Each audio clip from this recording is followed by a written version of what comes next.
10वीं बोर्ड परीक्षा 2023 का जो आपके पेपर होने वाला है उसके लिए गणित की पहली प्रश्नावली है वास्तविक संख्या। और ये पहली जो प्रश्नावली है आपके 4 नंबर की प्रश्नावली है और इस प्रश्नावली में से आपके 4 प्रश्न पूछे जाएंगे।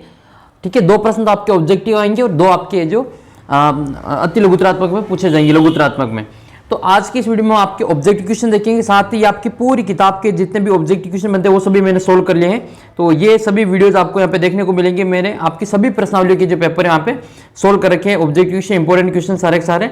तो इन सभी के वीडियोज आपको यहाँ पे मिलेंगे। परीक्षा तक आप चैनल के साथ जुड़े रहें, आपको काफ़ी फायदा मिलेगा। तो ये सभी प्रकार की जो आपके प्रश्नावली है, सभी प्रश्नावली के इंपॉर्टेंट क्वेश्चन आपको यहाँ पे मिलेंगे। तो आप चैनल को सब्सक्राइब कर सकते हैं और आपके कोई भी समस्या हो गणित में तो आप उसको मुझे व्हाट्सएप पर भेज सकते हैं, उसका सॉल्यूशन आपको मिल जाएगा। तो आज की इस वीडियो में हम आपको पहली प्रश्नावली के जितने भी सवाल बनते हैं उनको सोल्व करके बताएंगे। तो सबसे पहला प्रश्न आपके सामने है ये कि इनमें से कौन सी संख्या है वो एक अभाज्य संख्या है। तो आपको अभाज्य संख्या के बारे में पूछा है। तो अभाज्य संख्या कौन सी होती है? वह संख्या होती है जो केवल उसके पहाड़ में आती है और किसी के पहाड़ में वो नहीं आती, यानी कि उसमें उसी का भाग जाता है और किसी का भाग नहीं जाता है। तो इसका आंसर हो जाएगा आपके ऑप्शन नंबर फर्स्ट 29। 29 किसी के पहाड़ में नहीं आता है, 29 के पहाड़ में आता है। इसके लिए इसका जो आंसर होगा आपके अभाज्य संख्या में 29 हो जाएगा। इसके कुछ उदाहरण आप देख सकते हैं, जैसे 2 हो गए, 3 हो गए, 5, 7, 11, 13, 17, 19, 23, 29, 31, इसके अलावा 37, 31 के बाद में 37 है, 41 है, 43 है और 47 है। ये मैंने 1 से लगा के 50 तक की संख्या के आपके अभाज्य संख्या लिख ली है। इनमें से 29 एक नंबर है जो कि अभाज्य संख्या है। तो वो सभी संख्याएं जो खुद के पहाड़े में आती है उनको हम अभाज्य संख्या कहते हैं। आपको पूछे कि सबसे छोटी अभाज्य संख्या कौन सी होती है, तो फिर आप इसका आंसर देंगे 2 सबसे छोटी संख्या है जो अभाज्य है।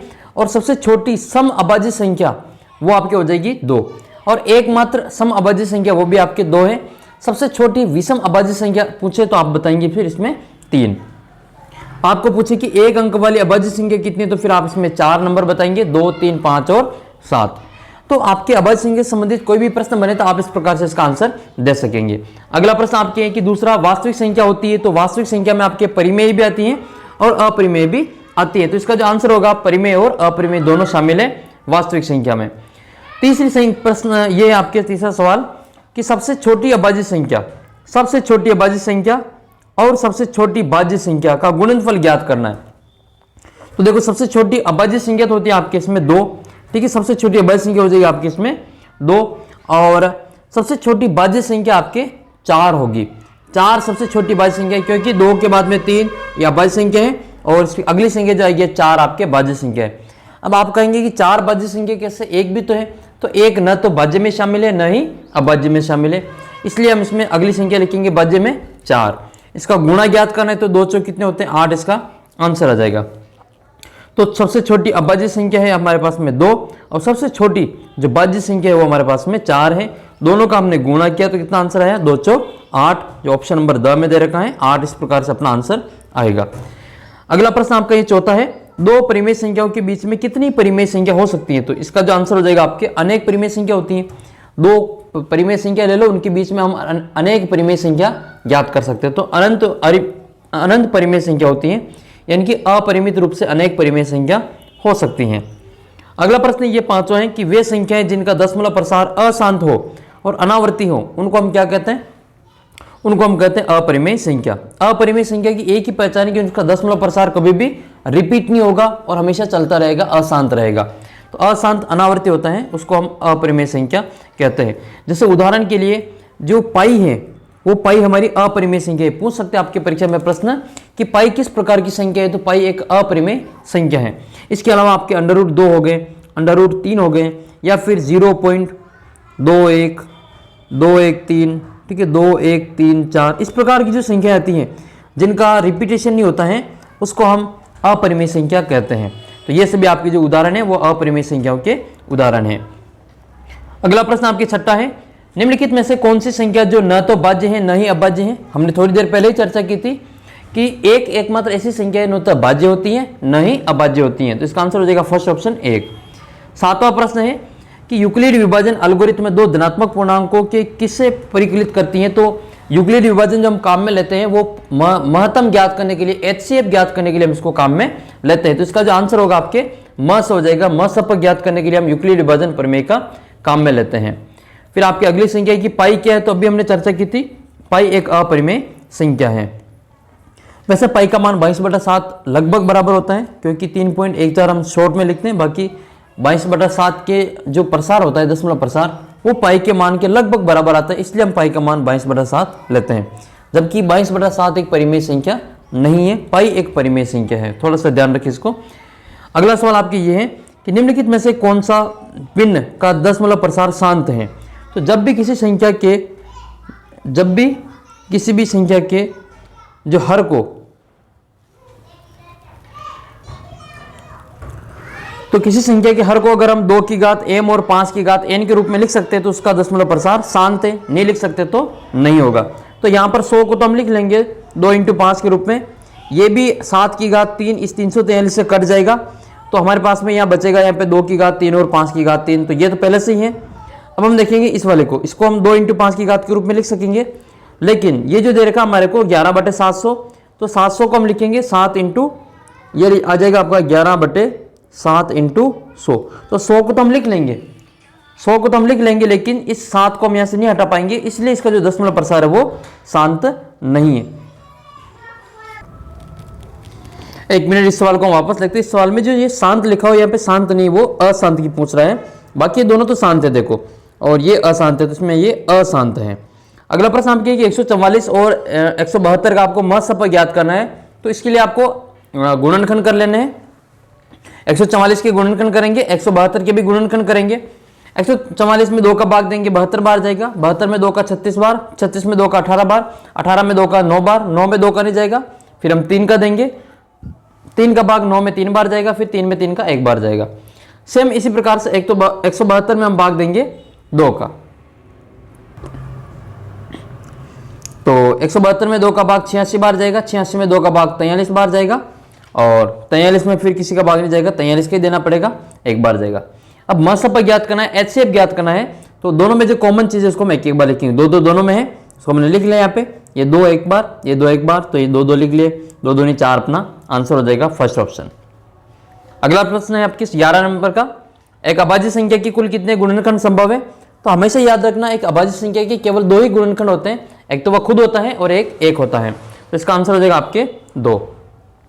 नेक्स्ट क्वेश्चन 12 नंबर है, 12, 15, 21 का लसप और महसप ज्ञात करना है, तो ये इनके गुणनखंड करेंगे। तो गुणनखंड करने पर आपकी जो एलसीएम ज्ञात होंगे वो देखो, इसमें तीनों में जो कॉमन चीज है वो क्या दिखाई दे रही है, तीनों की जो कॉमन चीज है वो 3 है, 3 इसमें भी है, 3 इसमें भी है और 3 इसमें भी है, तो ये तो हो जाएगा आपका HCF। आपको एलसीएम ज्ञात करना है, तो ये 3 तो लिखने ही पड़ेंगे एक बार, ये 3 हमने लिख लिए, बाकी बचे हुए ये 2, तो ये हमने लिखे 2, यहाँ से हमने 5 लिखा, यहाँ से हमने 7 लिखा। जो सेम संख्या मिल रही है उसके बाद में जो बच गई संख्या उसको एलसीएम में भी लिखना जरूरी है। सबको गुणा करेंगे तो 2 3 6 हो जाएगा, 2 5 10 हो जाएगा, 7 का 7 ही रहेगा, और 7 संग 42 को 10 से गुणा करें तो 420 इसका आंसर आ जाएगा। HCF 3 है और एलसीएम कितना है 420 है, तो 3 और 420 इसका आंसर हो जाएगा ऑप्शन नंबर आपका थर्ड ऑप्शन है स वाला। अगला प्रश्न है 13 नंबर है, 2 संख्याओं का महसप दे रखा है, लसप दे रखा है, आपको उन दोनों में से एक संख्या दे रखी, दूसरी संख्या ज्ञात करनी है। बहुत आसान है ये, आपको ये सूत्र याद करना है, पहली संख्या इंटू दूसरी संख्या बराबर एलसीएम इंटू HCF। ये हमेशा फिक्स संख्या होती है, 2 संख्या A इंटू बी बराबर एलसीएम इंटू HCF होता है। तो HCF कितना दे रखा है 27 है, एलसीएम 162 है।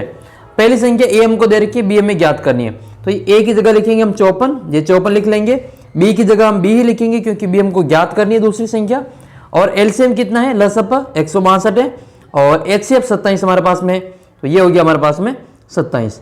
अब हम क्या करेंगे, B का मान ज्ञात करना, तो इस 54 को यहाँ से हटाएंगे, गुणा मत करना, इसको हटा देना पहले, कट जाएगा आराम से। तो 54 ये गुणा में इधर आएगा तो आपके भाग में आ जाएगा, ये B बराबर आ जाएगा 162 इंटू 27 बटे 54। 27 के पार से 54 ये 2 बार कट जाएगा, फिर 2 के पार से 162 को काटेंगे, जो कितनी बार कटेगा आपका 81 बार कट जाएगा। तो इसका जो उत्तर आएगा आपके 81, इसका आंसर आ जाएगा।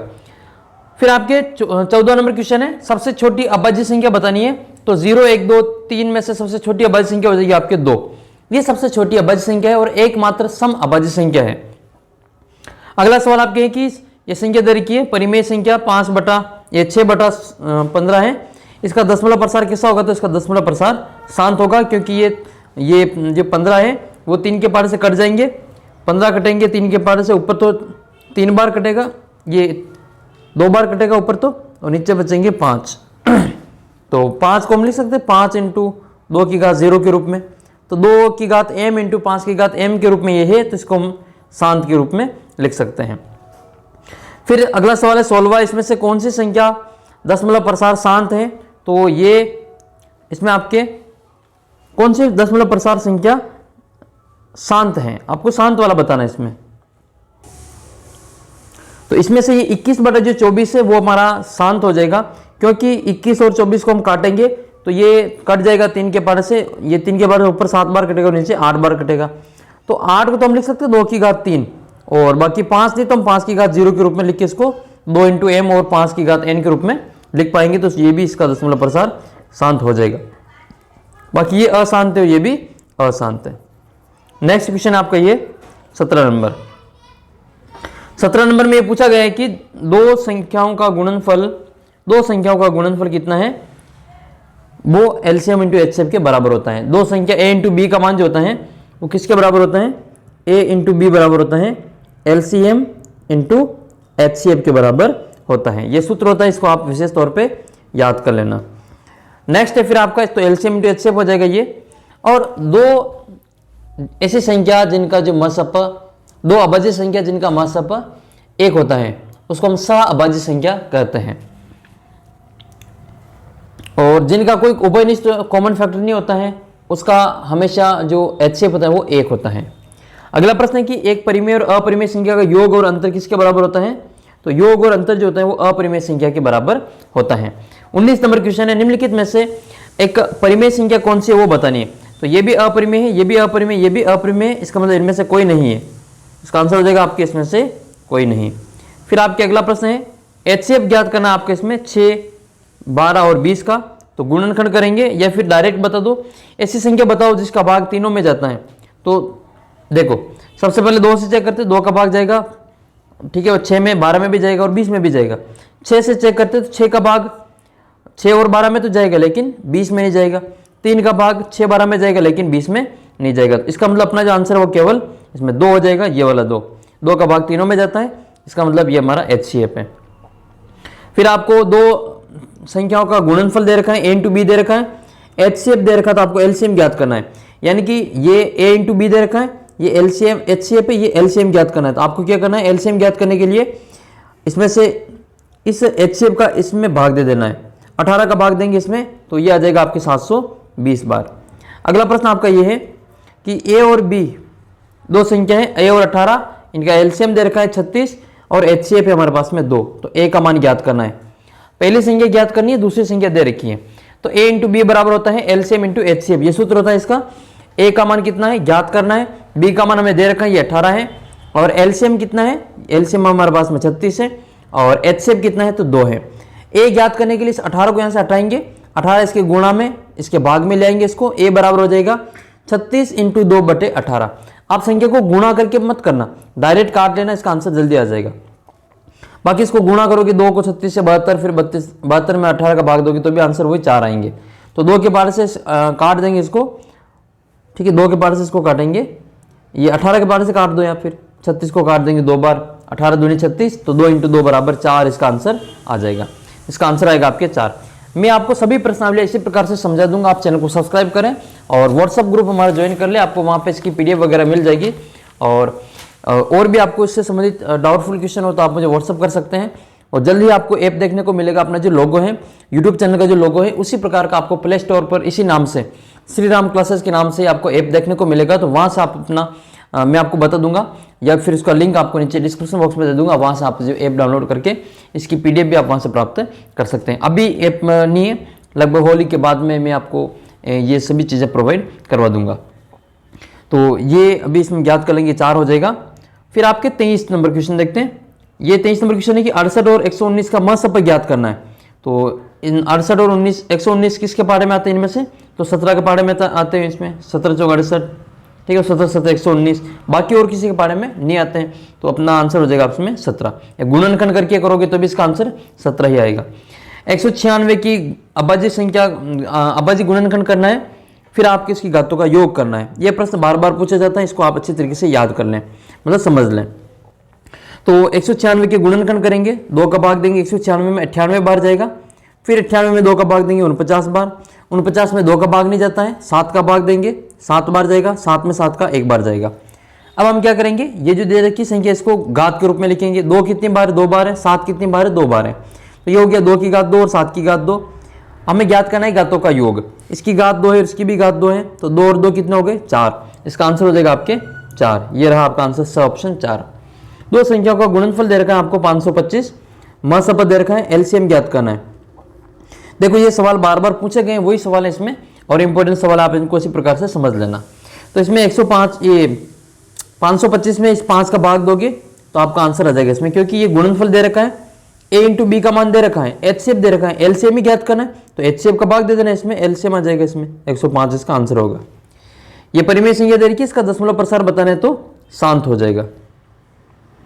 अगला क्वेश्चन आपके हैं, दो पूर्णांक संख्याओं का एलसीएम दे रखा है 36, 336, एचसीएफ हमारे पास में है 12, एक संख्या आपको 18 दे रखी, तो दूसरी संख्या ज्ञात करनी है। वही बात है, ए का मान दे रखा है, बी का मान ज्ञात करना है, एलसीएम एचसीएफ हमें पता है, तो हम क्या करेंगे, एलसीएम इंटू एचसीएफ बराबर ए इंटू बी। तो ए का मान हमारे पास में है 48, ये रहा 48 ए का मान, बी का मान तुमको ज्ञात करना है, एलसीएम कितना है, ये 336 है, और एचसीएफ हमारे पास में 12 है, तो ये लिखा हमने 12। बी का मान ज्ञात करना है, तो 48 को यहाँ से हटाओ, इधर गुणा में बराबर से इधर आएगा तो भाग में चला जाएगा, तो 336 इंटू 12/48 लिखेंगे।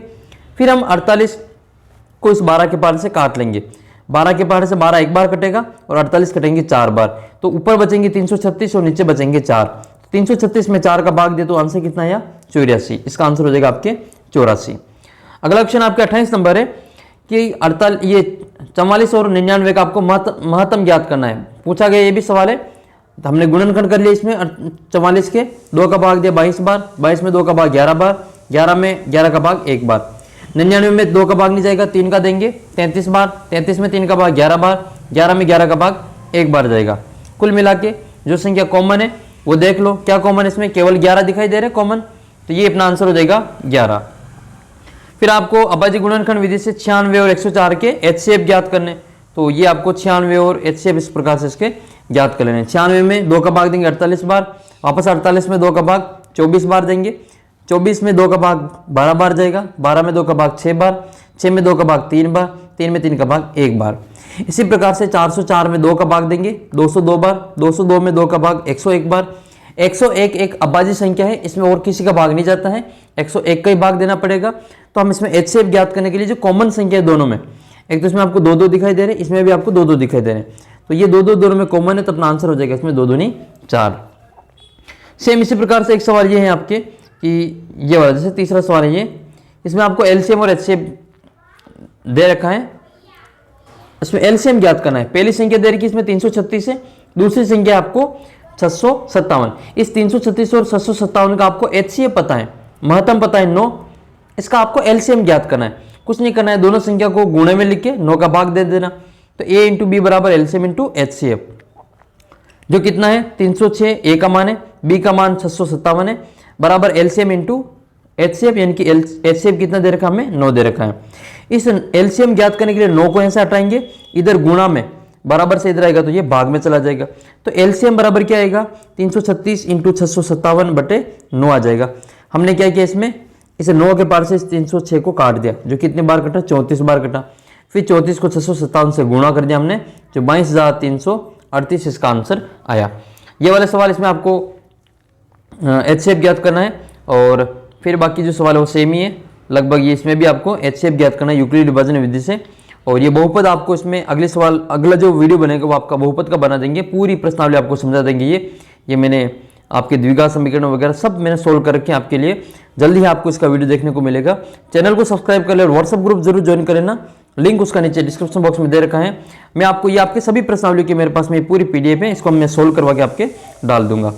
तो जो चैनल को सब्सक्राइब करेगा उसको काफ़ी फायदा मिलेगा, ये मैं आपको विश्वास दिलाता हूँ, क्योंकि आपको इस प्रकार के जो सभी एक साथ क्वेश्चन बहुत कम जगह पे देखने को मिलेंगे। तो वो सारे देखो, ये साइन कोस यानी कि मैं सारे सवाल आपको सोल्व करके अपलोड कर दूंगा, ये सारे सोल्व कर रखे मैंने। तो जल्दी ये बाकी के सवाल भी आपको देखने को मिलेंगे, तो प्रायिकता संबंधित सारे सवाल आपको इसमें देखने को मिल जाएंगे। तो मिलते हैं आपको अगले वीडियो में, तब तक आप चैनल को सब्सक्राइब कर ले और वीडियो को अपने बाकी दोस्तों के साथ में शेयर कर देना।